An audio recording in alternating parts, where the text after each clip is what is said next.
96 ఏళ్ల వయసులో ఏం చేయగలమంటే ఏమైనా చేయొచ్చు అని ఒక కమిట్మెంట్‌తో ప్రూవ్ చేస్తున్నారు ప్రొఫెసర్ శాంతమ్మ గారు. I got a gold medal for standing first in chemistry and physics. ఒక క్లాస్ చెప్పాలంటే I will spend 2 hours. Ragging నా క్లాస్లో అవ్వదు, భయపడతారు. We should be our own masters.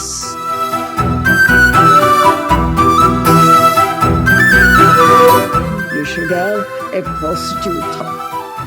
లేదంటే ఆ రోజు పడిపోయినట్టేను. చాలా లక్కీ నేను. సో 94 ఏళ్ల వయసులో ఆమె ప్రొఫెసర్గా చేస్తున్నటువంటి టీచింగ్ ఎలా ఉందో చూపించే ప్రయత్నం చేశాను. ఇప్పుడు 2 సంవత్సరాలు గడుస్తోంది. 96 ఏళ్ల వయసులో కూడా తన టీచింగ్ స్కిల్ని కంటిన్యూ చేస్తున్నారు.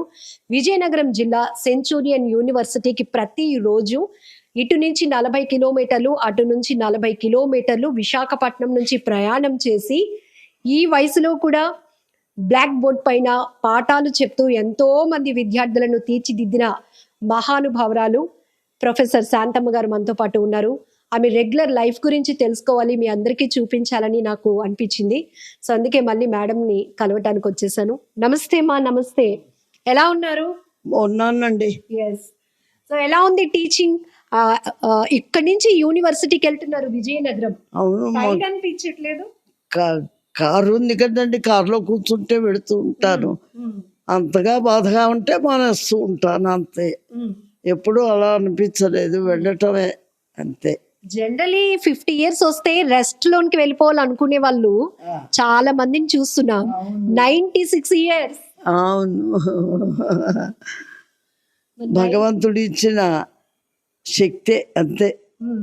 ఈ చెయ్యి ఇలా కదలాలంటే భగవంతుడు ఇచ్చిన శక్తి లేకపోతే కదలదు. అప్పుడు డాక్టర్ దగ్గరికి పరిగెత్తాలి. అంటే మన ఆరోగ్యాన్ని మనమే కాపాడుకోవాలి, అంతే. Self introspection. నేను కరెక్ట్గా ఆలోచించానా, ఈ మాట అతనికి చెప్పినప్పుడు నేను సరిగా చెప్పానా, నా స్వార్థం ఎంత, అతని స్వార్థం ఎంత, నేను అతనికి సహాయంగా ఉన్నానా, అతను పడిపోయేట్టున్నానా, ఇలా చూసుకోవాలి. తర్వాత అయినా ఆలోచించుకుంటే ముందు తరానికన్నా పనికి వస్తాం.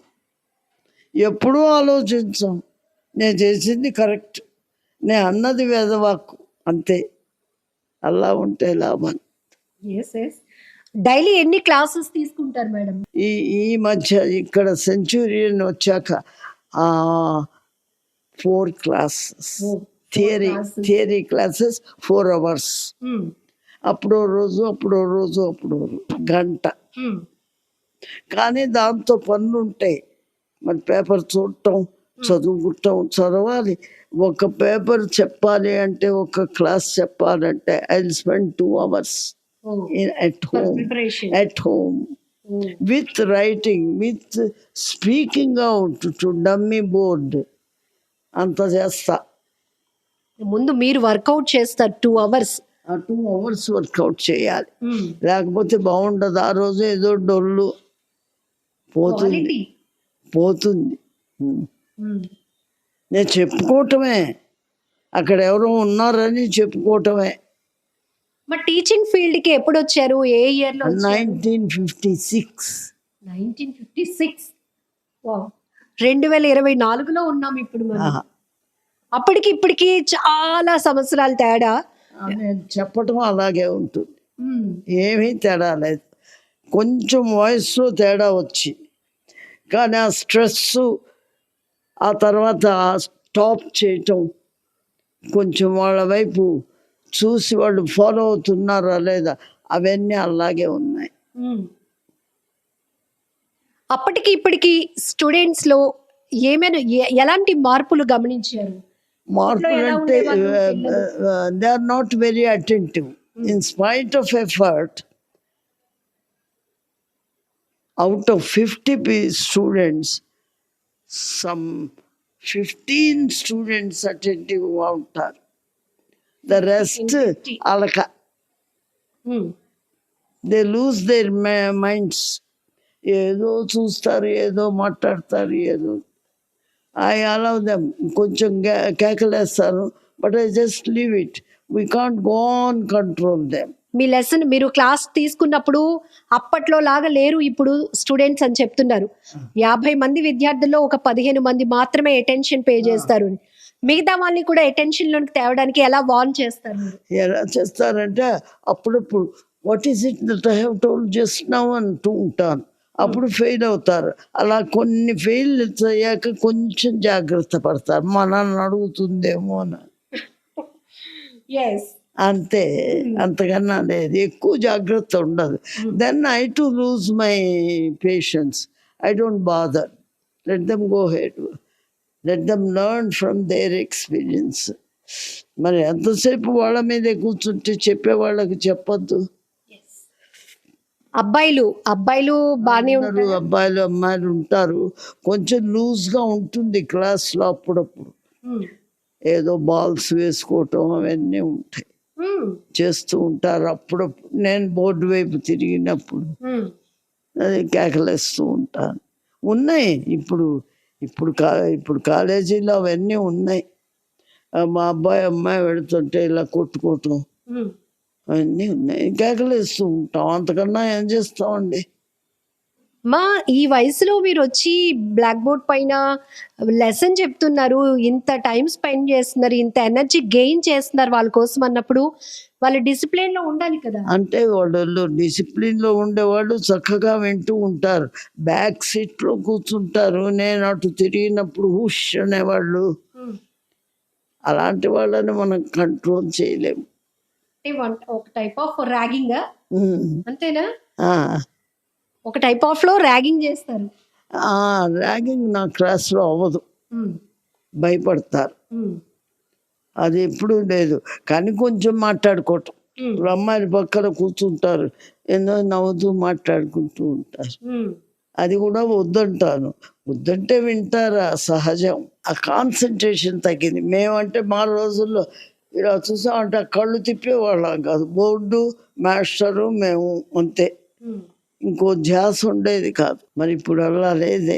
You can't find any student like that. మీరు చెప్తుంటే నాకు ఇంట్రెస్ట్ గా అనిపిస్తుంది, అన్ని వినాలనిపిస్తుంది. Any class you take, any class, higher class, lower class, ఆ లెవెల్లో లేదు. అందరూ కూర్చొని అటెన్షన్ లెవెల్లో లేదు ఇప్పుడు. ఐఐటిలో ఎక్కడన్నా, ఇండియన్ ఇన్స్టిట్యూట్ ఆఫ్ టెక్నాలజీ, పెద్ద పెద్ద క్లాసిఫైడ్ ఇన్స్టిట్యూషన్స్లో కాస్త వీ కెన్ ఎక్స్పెక్ట్. మామూలు టెక్నికల్ ఇన్స్టిట్యూషన్స్లో వీ కాంట్ ఎక్స్పెక్ట్. బికాజ్ అక్కడికి ఆల్ టైప్స్ ఆఫ్ జనం వస్తారు. బికాజ్ ఐఐటిలో ఒక స్టాండర్డ్ వాళ్ళు వస్తారు. వాళ్ళు ఫస్ట్ రావాలి, ఏదో గెయిన్ చేయాలి అనే వాళ్ళు వస్తారు. ఇక్కడ అలా కాదుగా, ఎలాగో అలా పాస్ అవుదాం అనే వాళ్ళు వస్తారు. వాట్ ఈస్ క్వాలిటీ ఎడ్యుకేషన్ అంటే మీ ఆస్పెక్ట్ లో ఏం చెప్తారు? క్వాలిటీ ఆఫ్ ఎడ్యుకేషన్లో వీళ్ళు పెట్టడం సిలబస్ అవన్నీ బాగా మంచి సిలబస్ అవి పెడతారు. చెప్పేవాళ్ళు కూడా జాగ్రత్తగా చెప్పాలి. ఇప్పుడు సిలబస్, చెప్పేవాళ్ళు, వినేవాళ్ళు, అట్మాస్ఫియర్ ఇన్ని ఉన్నాయి. సిలబస్ కష్టంగా ఉంటే చెప్పేవాడు చెప్పలేడు. సిలబస్ కొంచెం పర్వాలేదంటే బాగా చెప్పేవాడు చెప్తాడు. బాగా చెప్పలేని వాడు ఏం చేసినా చెప్పలేడు వాడు. స్టూడెంట్ అయినా అంతే. అటెన్షన్ నేను చెప్తాను, కళ్ళు బోర్డు మీద ఉండాలి, మాస్టర్ వైపు చెవులు ఉండాలి, మీరు కదలకూడదు.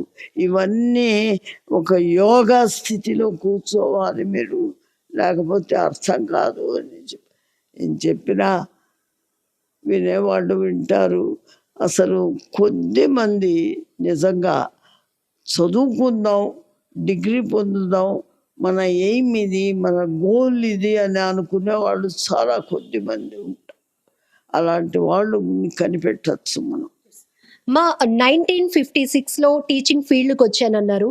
ఫస్ట్ పోస్టింగ్ ఎక్కడ, ఏ స్కూల్లో పనిచేశారు? స్కూలు నేను యూనివర్సిటీలో పనిచేశాను. ఆంధ్ర యూనివర్సిటీలో బిఎస్సి ఆనర్స్కి చెప్పేదాన్ని, ఎంఎస్సికి బిఎస్సి ఆనర్స్కి చెప్పేదాన్ని. మాకు బిఎస్సి లేదు, బిఎస్సి ఆనర్స్ ఉండేది, దానికి చెప్పేదాన్ని. మాకు కష్టపడి చెప్పేది. ఇంట్లో గది తలుపులు వేసుకొని గట్టిగా అరుస్తూ క్లాస్ రూమ్ లెక్చర్లా చెప్పేదాన్ని. బాగా ప్రాక్టీస్ చేసి వెళ్ళేది. ఇప్పుడు 96 ఇయర్స్ మీ రెగ్యులర్ లైఫ్ ఏంటి, ఏం చేస్తూ ఉంటారని చాలా మందికి తెలుసుకోవాలని ఉంది. లివింగ్లో వర్క్ చేయాలి అంతే. ఇక్కడికి వచ్చాక నాకు మంచం కనపడుతోంది. మా రూమ్లో ఒక మంచం ఉంటుంది. ఇక్కడికి వచ్చాక నాకు మామూలు హౌస్ అయితే ఇంత రూమ్స్లో మంచాలు అవి ఉండవు కదా. ఈ ఫ్లాట్స్లో ఎవరి రూమ్లో వాళ్ళ మంచం ఉంటుంది. ఆ మంచం చూస్తే పడుకుంటా. కాబట్టి అది పోగొట్టుకునేప్పటికీ టైం పట్టింది నాకు. I should not sleep whenever I want. If I have to sleep only at a particular stage, not when I see a cot. అంత వీక్నెస్ ఇప్పుడు వచ్చింది. వచ్చితే కొంచెం సెటరేట్ అయింది.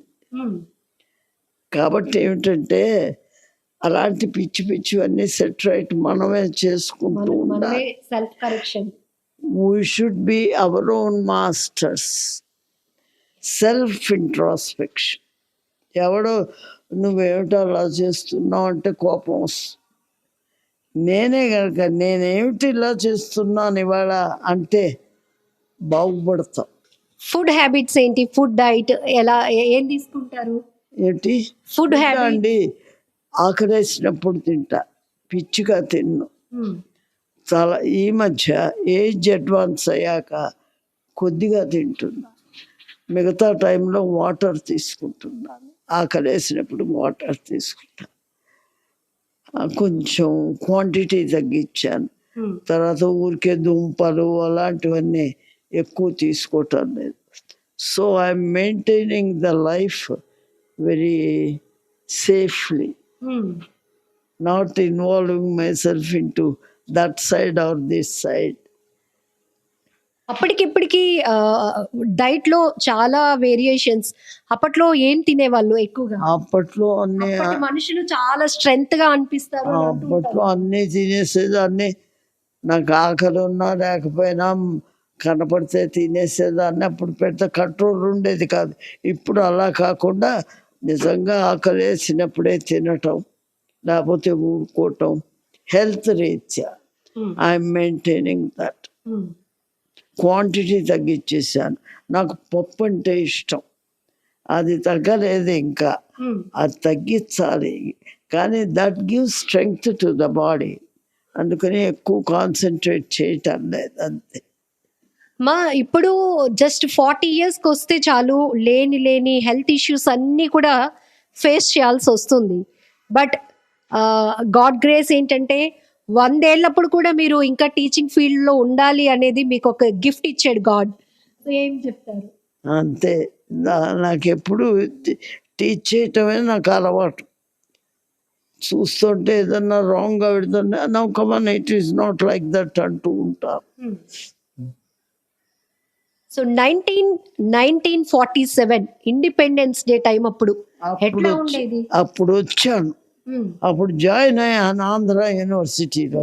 On that day with the flag on we have gone round the campus. బాగుండేది.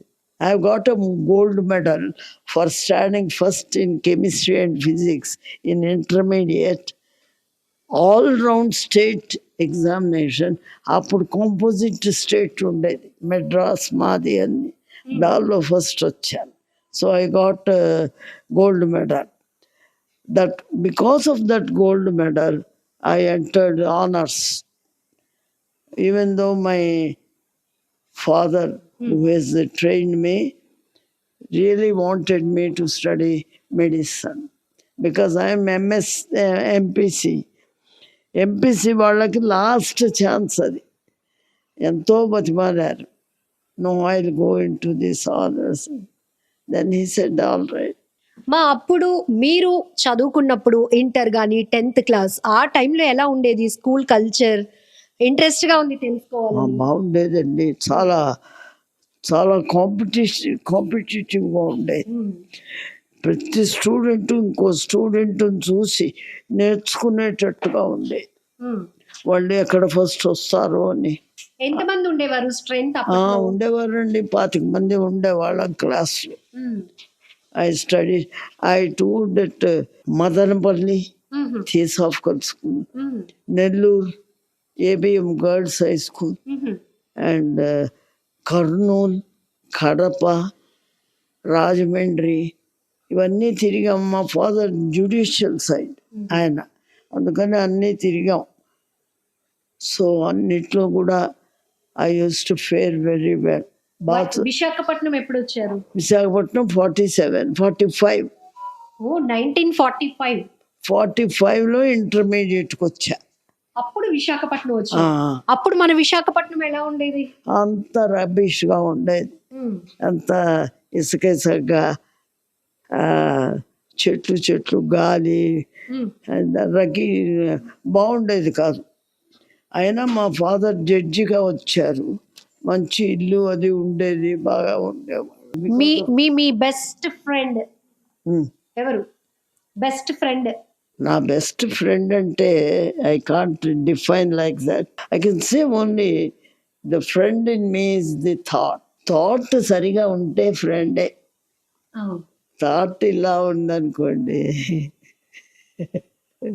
It's not my friend. నేను థాట్ని మించిన శక్తి ఇంకోటి లేదని నాది. You should have a positive thought. లేదంటే ఆ రోజు పడిపోయినట్టేను. ఇప్పుడు చాలా హ్యూమన్ కల్చర్ మారింది చాలా వరకు. ఏమి మీకు నచ్చట్లేదు సిస్టంలో? మీరు చెప్పారు మన ఆలోచనే మన మంచి స్నేహానికి. ఏమి నచ్చటం లేదంటే ఎక్స్టర్నల్ బ్యూటిఫికేషన్ నచ్చటం లేదు నాకు. See, the person should be beautiful because of so many other qualities, not external beautification. ఇప్పుడు ఏమన్నా చూడగానే విపరీతమైన బ్యూటిఫికేషన్ ఉంటే I hate it, either in man or in women. The first thing which tickles me is that one. ఎందుకు అదంతా?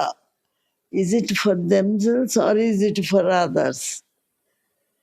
ఇతరులు సంతోషించాలని చేస్తున్నావా, నీ సంతోషం దాని వల్ల వస్తుందా అని క్వశ్చన్ చేసుకుంటే there is no answer. What is beauty? Real beauty? Real beauty is nothing like self evolution is the real beauty. ఎప్పటి స్టేజ్లో కన్నా ఇంకొంచెం పైకి వెళ్ళగలిగితే beautiful, wonderful, exciting, excellent, hats of.